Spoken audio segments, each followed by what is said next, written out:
What up? Welcome to the show, everybody. So what happens when the people enforcing the law start looking untouchable?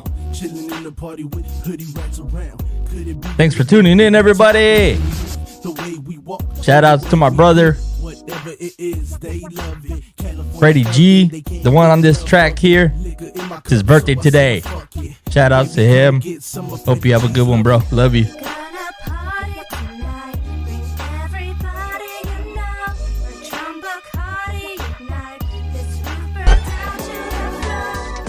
What up? What's up, everybody? I'm Ben. This is Mike Manifestations Podcast, everybody. Thanks for tuning in. Today's episode is heavy, and I just want to be clear from the jump.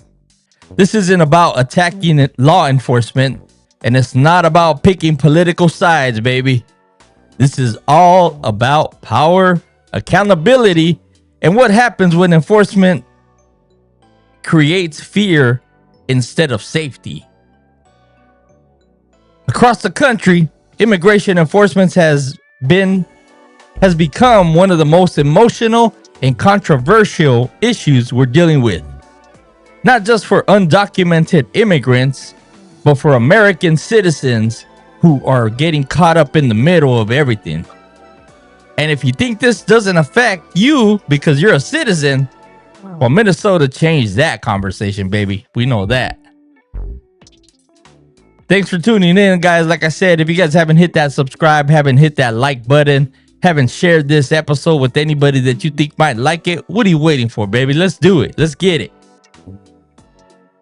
ICE operates under the federal government with the responsibility of enforcing immigration law.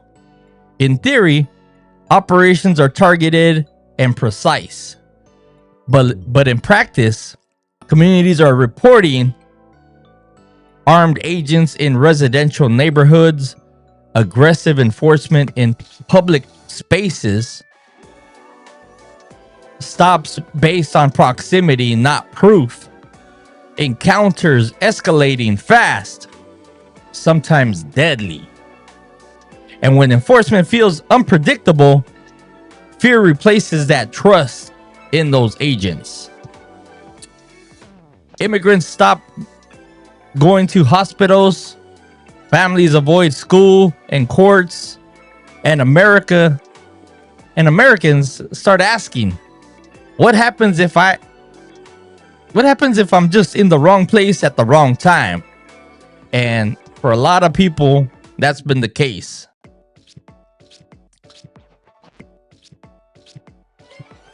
So Minnesota, when enforcement on this turns deadly, January 2026 put Minnesota or Minneapolis in the nation's spotlight. After two deadly encounters involving federal immigrant agents, both involving U.S. citizens. That detail matters. Right? January 7th, 2026. On January 7th, Renée Good, a 37-year-old American citizen and mother, was shot and killed in Minneapolis during a federal immigration enforcement operation. Federal officials initially claimed the shooting was self-defense, saying Good used her vehicle in a way that endangered an agent. But eyewitnesses' accounts and later reporting challenged that narrative. Some witnesses said her vehicle appeared to be turning away when the shots were fired. The medical examiner later ruled her death a homicide caused by multiple gunshot wounds inflicted by a law enforcement officer. That ruling intensified protests, sparked national outrage, and raised a question many people couldn't ignore. It's crazy, man. If a U.S. citizen can be killed during an immigration operation under disputed circumstances, who is actually being protected here? You know, it's crazy. And that brings up another case. Just over 2 weeks later, Minneapolis was shaken again. On January 24th, Alex Pretti, a 37-year-old ICU nurse and U.S. citizen, was shot and killed by federal agents during another immigration enforcement action. Alex worked at a VA hospital. His job was saving lives. Federal officials initially said he was armed and posed a threat. But then the video footage surfaced. Footage that appeared to show Alex holding a cell phone, not a weapon, documenting what was happening around him. You know, like everybody else does nowadays, you know, bust out the cell phone and videotape what's going on. Investigative reporting later revealed that agents had already secured his legally owned firearm before shots were fired. That detail changed everything, because it raises a hard question. If the weapon was already under control, why was deadly force still used? You know, with everything that they got nowadays, tasers and pepper spray and all that good stuff, you know, why was deadly force used in this situation? Alex had no violent criminal history. He was legally allowed to carry, and witnesses say he was trying to help others. You know, after his death, protests filled the streets. Minnesota officials demanded an independent investigation. A judge ordered federal authorities to preserve evidence. And trust in federal enforcement dropped even further. You know, as these cases go along, nobody's going to trust in them doing the right thing or getting it right. You know what I mean? These cases exploded because they shattered assumptions. A lot of Americans believe immigration enforcement only affected undocumented immigrants. Minnesota showed that wasn't always true. You know, when nurses, parents, bystanders, citizens,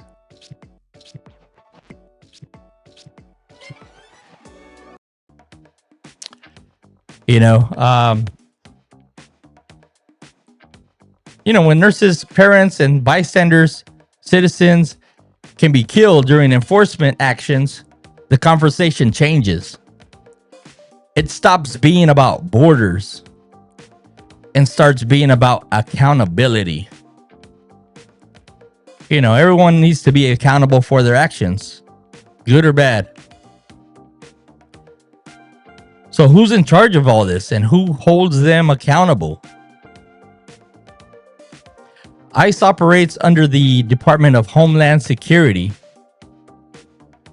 Oversight is supposed to come, from internal professional responsibility offices, Civil Rights and City Liberties Division, the Inspector General, the courts, and Congress.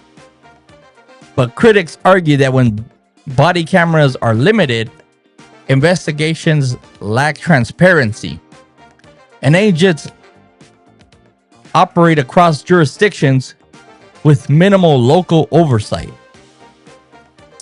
Accountability becomes a reactive, not preventative. It's crazy, huh? But are these agents abusing their power? Some of you say yes, some of you say no. Let's be responsible here. Not every agent is abusive. That matters. But there are credible allegations, lawsuits, video evidence, and independent reporting questions. Use of force, escalation tactics, racial profiling, and lack of transparency. And when power exists without visibility, abuse becomes possible. That's when fear spreads. You know, people are scared to come out. So how does this affect Americans and immigrants? Some of you may say it's not the same thing. It's not in the same realm.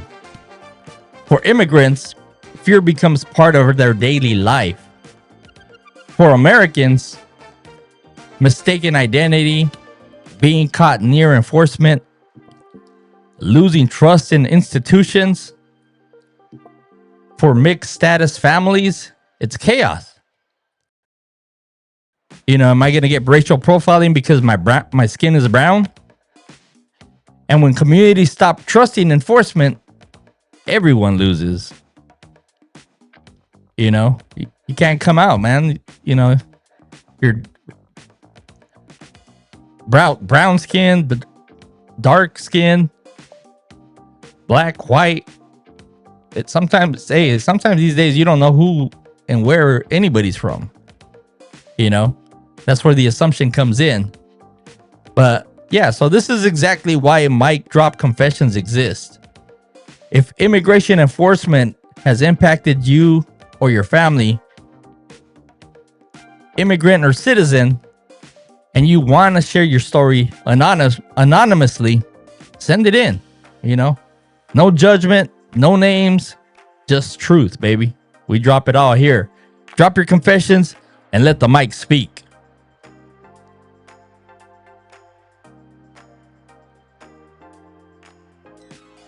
So that brings us here to our sponsor, baby.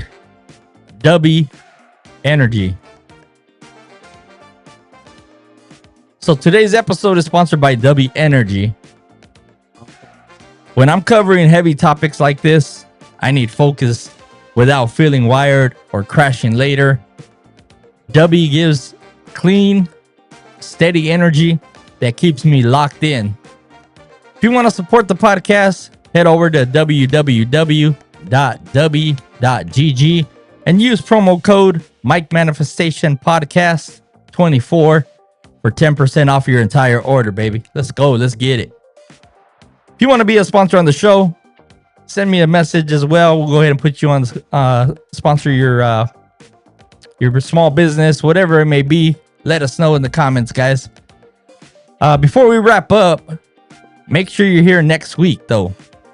We're sharing a mic drop confession that asks a question most people don't think about until it's too late. Man, it's crazy.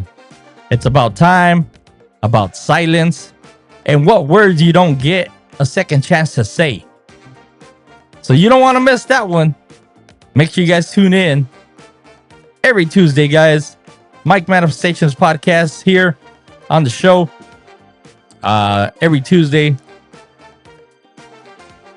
But yeah, guys, like I said, with this, guys, no agency should be above accountability. And no life, immigrant or citizen, should be lost because transparency failed. So if this episode made you think, reflect, or feeling something, like, subscribe, and share the podcast, guys. We're building something real here. We're a little over 100 subscribers, guys. Make sure you guys hit that like, hit that subscribe. That way you're notified when these episodes go live. My name is Ben. This is Mike Manifestations Podcast. Stay informed. Stay grounded. Stay human. Catch you guys on the next one, baby. We out. Peace. Thanks for tuning in, guys. Hit that like, hit that subscribe on the way out if you haven't done so already. Catch you guys on the next one. Love you. Bye.